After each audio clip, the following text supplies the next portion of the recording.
Olá a todos, bem-vindos a mais uma edição de Money Report Money Talks. Hoje nós começamos uma nova série, que é Notáveis do Marketing. E para estrear, nós chamamos aqui o fundador da Petz, Sérgio Zimmermann, que é um dos maiores casos de sucesso do varejo brasileiro, e especialmente porque se pegou um nome do zero, uma marca absolutamente nova, que foi mudada e explodiu. Então, bem-vindo, Sérgio, muito obrigado pela presença aqui. Eu vou justamente começar a nossa conversa perguntando como é que foi essa mudança, porque quando você abriu era Pet Center da Marginal, já era um grande sucesso. Você tinha mais de 20 lojas. E aí teve que mudar para Pets. Eu queria que você contasse essa história, porque ela é bastante interessante. Ótimo. Muito obrigado pelo convite, prazer estar aqui no programa. A Pet Center Marginal foi fundada em 2002, portanto esse ano estaremos completando 20 anos de empresa.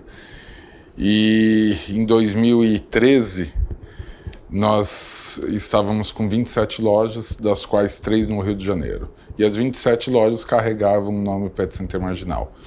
Ocorre que, apesar da gente já ter lojas em Brasília, Goiânia, com bastante sucesso com a marca Pet Center Marginal, no Rio de Janeiro essa marca não estava indo bem. E quando nós fizemos uma pesquisa com consumidores, eu cheguei a ficar atrás do espelho para entender por que não estava indo bem, eu percebi uma grande rejeição ao nome. O carioca entendia que Pet Center Marginal era a mesma coisa que Pet Center Bandido. E quando o moderador perguntou para uma senhora, quando a senhora escuta Pet Center Marginal, o que vem à sua cabeça? Ela respondeu, veio um cachorro com uma venda nos olhos, uma arma em punho pronto para assaltar a gente. Eu falei, meu Deus do céu, se a marca está transmitindo isso, eu não tinha que pensar nas 27 lojas que já existiam, e sim nas dezenas ou centenas de lojas que a gente pretendia abrir. E aí foi tomada a decisão de que a gente deveria criar uma outra marca que não tivesse qualquer tipo de rejeição regional, como estava havendo no Rio de Janeiro. E assim nasceu a Pets.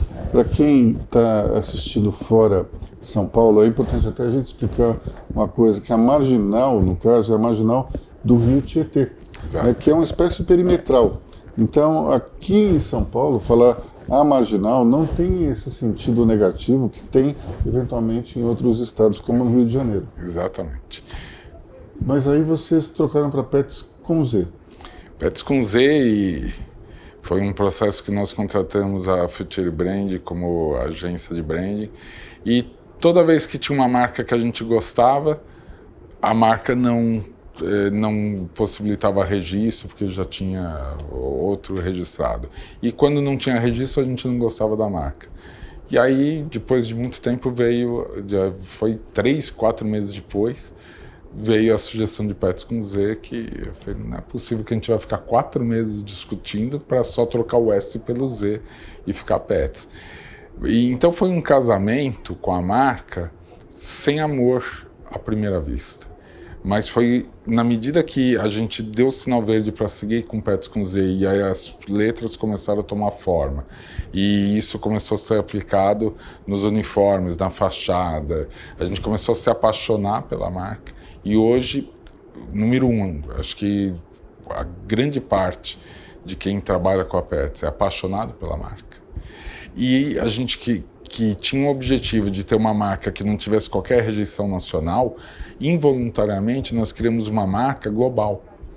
Hoje, se a gente quiser abrir uma Pets em qualquer parte do mundo, você não precisa mexer no nome. O nome serve para a China, para a Índia, para os Estados Unidos, para qualquer país da América do Sul. Então, a gente fica feliz de ter uma marca global hoje. E hoje você tem uma rede com mais de 100 lojas.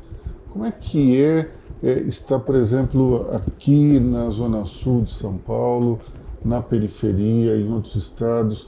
Como é que você elaborou essa expansão? É uma grande felicidade, porque, na verdade, não houve estudos teóricos de como se fazer a expansão. Houve conhecimento prático, a gente foi testando, vendo resultados e corrigindo o que precisava ser corrigido e ampliando o que estava dando certo. Então a gente tinha várias questões. Primeiro, sair do eixo Rio-São Paulo, como é que seria em outras capitais? A gente viu um sucesso absoluto. A gente, mais recentemente, quando foi para o Nordeste, Norte, que eram as regiões com menos representatividade no segmento pet, existia uma dúvida nossa se lá havia um problema de demanda ou se havia um problema de oferta. Eu apostava que tinha um problema de oferta e não de demanda. E quando a gente começou a abrir lojas muito bem localizadas nas principais capitais do Nordeste e do Norte, a gente fechou a hipótese de que realmente havia um problema muito mais de demanda, muito mais de oferta do que de demanda, na medida que a gente abriu e a demanda aconteceu. Hoje a gente, nas primeiras posições nas nossas 172 lojas, são lojas do Nordeste e do Norte. Nós estamos falando de um mercado bilionário, né? Se estima, acho que 36 bilhões hoje. No total já se fala em 50 bilhões. 50 bilhões, né? Isso. Como é que você olha para esse mercado e consegue entender a fórmula de sucesso para chegar no público? O que o público hoje tem que não tinha antes? Existe um processo bastante transformacional do comportamento do consumidor, especialmente nos últimos 20 anos, que é o processo da humanização do pet. Se você pegar 30, 40 anos atrás, muita gente tinha pet com uma função mais utilitária, que era ficar no quintal de casa para latir se alguém pulasse o muro. É uma função realmente de guarda. Depois começou a haver um pouco de flexibilização do pet, que ele não ficava só da porta para fora, ele podia ir da porta para dentro e começar a circular pela casa. E mais recentemente o pet pulou para cima da cama. E esse movimento de pular para cima da cama é o estágio que a gente chama de humanização, quando ele vira membro da família, no geral na condição de filho. E quando você coloca o pet na condição de filho, isso provoca uma mudança no mindset de como você se relaciona com produtos e serviços para o seu pet. Porque se você tem ele como filho, e o pet dá tantas alegrias, e quanto mais conturbado o mundo, mais importante o pet é. Haja visto até o problema da quarentena recente, que o pet foi uma ilha de coisa boa no meio de tanta coisa complicada que nós vivemos na pandemia. Você sente a necessidade de retribuir tanto o carinho que você recebe. E como é que você retribui? Dando melhor alimento, cuidando, dando brinquedos para interação, dando petiscos. E muita gente, isso é a boa notícia do mercado, muita gente não dá, muito mais por falta de informação do que por falta de condição financeira. Veja só que interessante, não é raro você encontrar alguém que dá resto de comida, não porque quer economizar na ração, por amor. Dá porque fala assim, não, o meu cachorro vai comer a mesma coisa que eu como, achando que isso é um gesto de amor. Quando ela entende que, na verdade, dar a mesma coisa que a gente come, na verdade, você está piorando a qualidade de vida e a expectativa de vida do pet, porque o pet não pode comer a nossa comida. Nós podemos comer a comida do pet, mas o inverso não é verdadeiro. Na verdade, a ração que é equilibrada, que tem todas as proteínas, que não tem sal, não tem açúcar, enfim, tudo que o pet precisa é o que vai dar qualidade e anos de vida para o pet. Quando a pessoa, então, fica consciente dessa informação, ela migra para não só para deixar de dar comida, como também para dar os alimentos super premium, que são os que vão garantir melhor qualidade e expectativa de vida. Bom, essa questão utilitária é importante a gente até falar que na Roma antiga ela já existia. Quando se visita, por exemplo, a cidade de Pompeia, você vê várias placas canis cavem, que mostra que o cão ele tinha exatamente essa função de guarda e de proteção. Sim. Mas falando da humanização em si, como é que é a percepção do consumidor quando ele percebe o efeito de uma ração sobre o animal? Aqui a gente vê com muita clareza quando a gente começou a instalar as primeiras lojas nas periferias. A gente foi para a periferia ignorando totalmente o mix de oferta de produtos que existia na região. Então a gente foi para a periferia, montou lojas com o mesmo padrão das zonas ricas de São Paulo, com vidro, com ar-condicionado, com os produtos de primeira linha, e a gente foi apostando na educação do consumidor, na formação de consciência do consumidor que é apaixonado pelo pet. E a fórmula não poderia ter tido mais sucesso, porque o consumidor, ao adotar uma ração muito mais cara, porém que traz muito mais agilidade para o pet, que o pelo fica brilhante muito rápido e que ainda ele sabe que a expectativa de vida daquele pet vai ser maior, aquele pet é o filho dele. E quando você faz tudo isso para o filho dele, é o que explica por que a pessoa paga num saco de ração 200, 300, 400 reais e às vezes está economizando na compra do supermercado de outros itens. Porque para o filho a gente dá tudo em primeiro lugar. Agora, para saber disso tudo, é preciso ter acesso a conteúdo. E vocês investiram muito nos últimos tempos em conteúdo. Conta para a gente como é que foi esse processo e como é que tem sido a audiência de vocês, especificamente nesse campo das informações. Há muitos anos a gente sempre acreditou que um dos pilares que seriam motores do desenvolvimento do mercado é justamente o quesito informação. E quem é apaixonado por animal de estimação, especialmente talvez há 5, 10 anos atrás, praticamente não encontrava informações de qualidade disponível nas redes sociais. E o que a gente fez foi investimentos maciços em curadoria. E aí a gente começou, através do blog, a trazer muito conteúdo, fica muito relevante, portanto, e uma informação confiável, já que a gente começou a utilizar toda a equipe de especialistas, veterinários, tosadores, para criar essa curadoria. E hoje a gente tem milhões de usuários, o que ajuda muito todo esse ecossistema, porque quanto mais a gente gera informação, mais a gente traz engajamento e a gente está justamente na etapa de providenciar todos os serviços e produtos que são relativos à interação do pet com o tutor. O tutor, ele precisa viajar, ele precisa de um hotel. Ele vai trabalhar, ele precisa de um daycare. Ele pega um filhote, ele precisa fazer um treinamento do pet. Então, a gente está totalmente focado hoje em atender todas essas demandas que surgem da interação do tutor com o pet. Isso se complementa com o marketing de performance também, né? Sim, o marketing de performance, eu diria que aqui é a parte conceitual do negócio. E o marketing de performance é um investimento tático do negócio, que é exatamente a pessoa está em vários ambientes nas redes sociais, ou numa procura no Google, alguma coisa parecida, e você tem lá a marca presente com seu anúncio para lembrá-lo que ele pode acessar a Pets e fazer compras tendo vantagens em, por exemplo, ser assinante da empresa.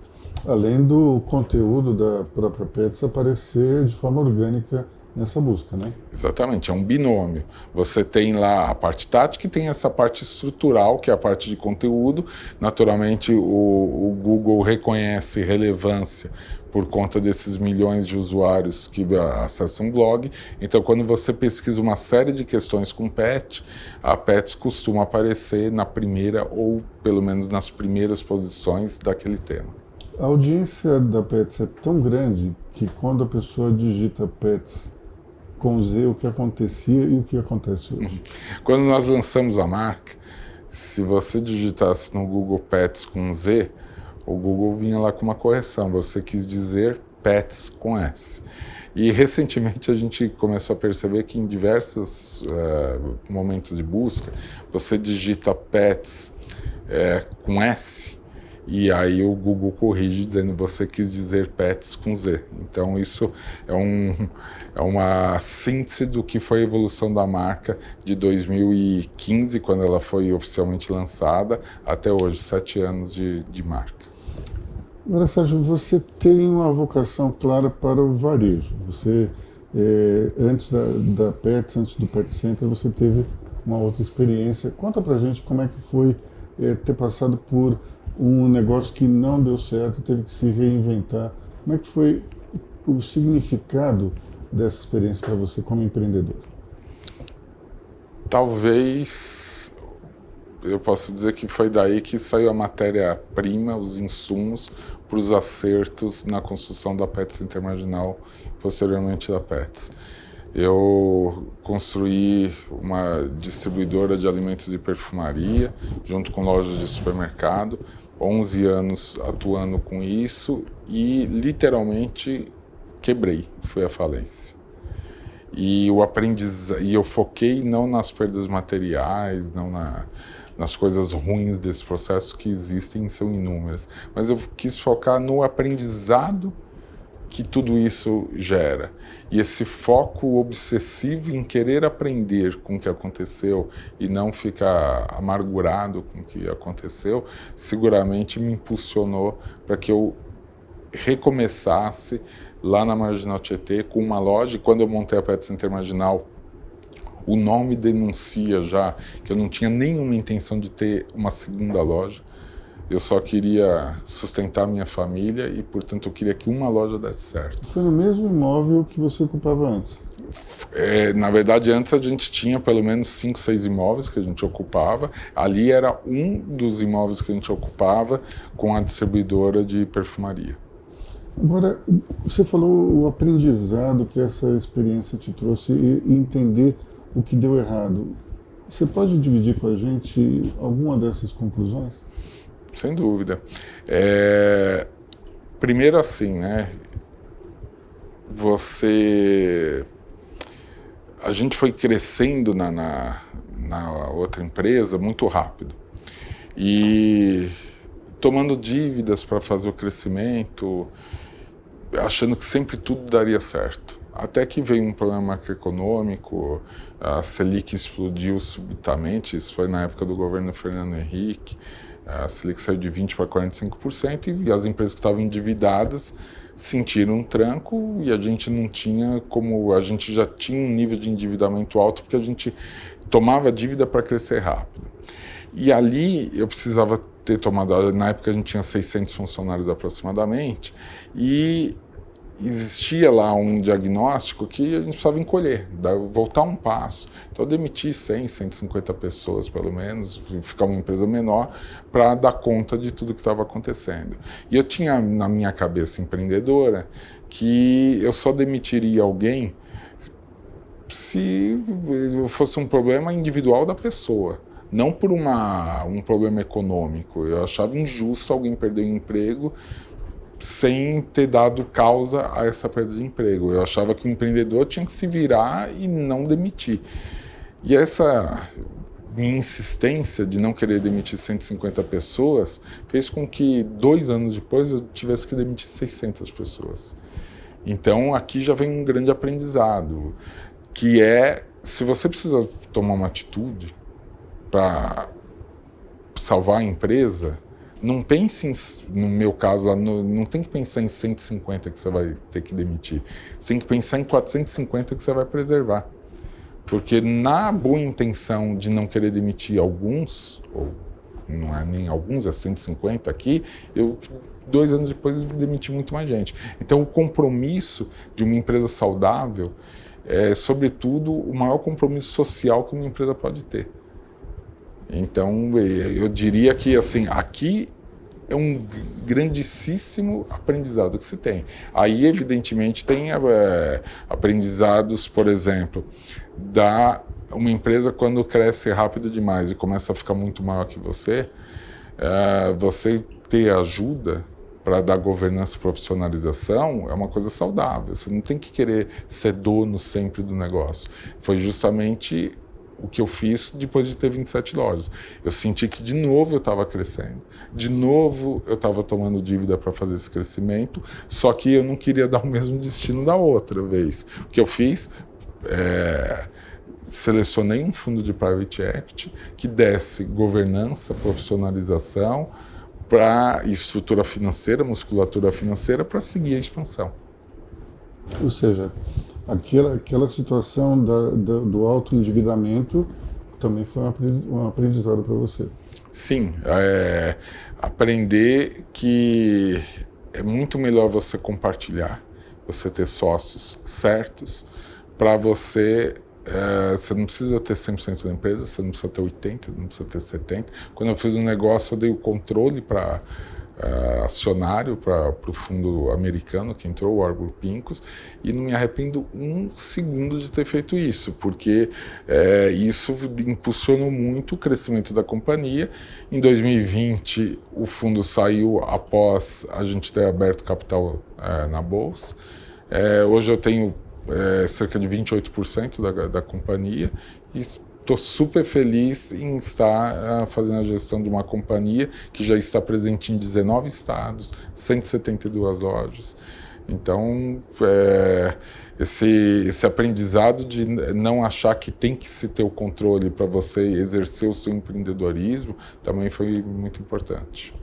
O fundo, então, ele saiu e pulverizou o controle? Como é que ficou?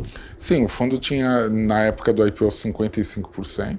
Ele vendeu 50% no IPO, 5% 3 meses depois do IPO, e ficou totalmente pulverizado entre fundos de investimentos locais, internacionais e pessoas físicas. Hoje, para você ter uma ideia, nós temos cerca de 91 mil sócios na companhia. E você ficou como o maior acionista? Acionista de referência, não é tecnicamente, não é controlador, porque para ser controlador precisa ser mais de 50%, mas eu sou o acionista de referência, porque a participação de 28% é super relevante numa empresa que está totalmente pulverizada. Agora, dentro desse mercado, houve bastante consolidação nos últimos tempos. Isso vai continuar? Como é que você vê o futuro de um mercado que vem se expandindo sem parar nos últimos tempos? Especialmente a partir da nossa abertura de capital, eu tenho convicção que foram ligados holofotes no segmento. Claro que a gente foi a primeira empresa a representar o segmento, não só no Brasil, mas em toda a América Latina. Até então, nunca uma empresa desse segmento havia aberto capital. E, aliás, poucas empresas no mundo nesse segmento têm o capital aberto. Talvez você possa contar aí umas 5 empresas no mundo com capital aberto. E esse holofote para o investidor ajuda muito, porque traz novos investidores que vêm, investem em empresas, ajudam a formalizar o mercado, ajudam a profissionalizar o mercado. E para nós, quanto mais formalização e profissionalização tiver no mercado, melhor. Até porque o nosso principal concorrente hoje não é o jeito que você atende o consumidor ou o preço do produto, mas sim a informalidade que ainda impera muito no segmento pet, especialmente na prestação de serviços. Todo mundo que está acostumado a levar para um banho ou para uma consulta veterinária sabe que a regra é não haver uma emissão de nota fiscal quando esse serviço é prestado. Obviamente, situação totalmente diferente do caso da Petz, que, por motivos óbvios, emite 100% de nota fiscal na prestação de qualquer serviço. Para a gente encerrar aqui a nossa conversa, diz para mim o que vem à sua mente quando alguém fala eu não gosto de cachorro? Um estranhamento. Vem um estranhamento. Eu acho muito plausível e muito razoável alguém dizer eu não tenho cachorro. Porque, pessoal, o fato de não ter está longe de significar que você não gosta. Você pode não ter pelo seu estilo de vida, que você viaja muito, por uma questão financeira. N razões para você não ter um cachorro. Você fala, eu não gosto de um cachorro. Cachorro é tão maravilhoso. O cachorro é o exemplo do amor incondicional. Aliás, deixa eu te contar uma coisa, a diferença entre cachorro e gato. Isso eu aprendi com o Alexandre Rossi, que é o Dr. Pet, e eu nunca mais esqueci, para a gente entender o que é um gato e o que é um cachorro na cabeça deles. Então vamos lá. O cachorro pensa o seguinte. O cachorro pensa, o meu dono, ele me alimenta, o meu dono me faz carinho, o meu dono me leva no veterinário, meu dono brinca comigo, logo o meu dono é o rei. O gato pensa o seguinte, o meu dono me dá comida, o meu dono brinca comigo, o meu dono me leva no veterinário, o meu dono me dá água, logo eu sou o rei. Entender isso é fundamental para a dinâmica do que é um gato, do que é um cachorro. Então, esse amor incondicional do cachorro que está sempre lá, disponível para te dar alegria, para te dar amor, para te dar carinho, gera um estranhamento se alguém fala, eu não gosto de cachorro, porque é quase impossível você não gostar de cachorro de forma genérica. É claro que, especificamente, você pode falar, eu não gosto daquele cachorro porque ele late muito, eu não gosto ele me incomoda, ele me atrapalha, ele... Especificamente de um cachorro, ok, mas não gostar de qualquer cachorro é muito estranho. Bom, diante dessa leitura incrível aí sobre o mercado pet, a gente só tem a dizer o seguinte, essa analogia aí dos gatos e cachorros também serve para os seres humanos, né? Sim, sem dúvida. Bom, nós ficamos por aqui então. Muito obrigado, Sérgio. Foi um prazer. Obrigado, até logo.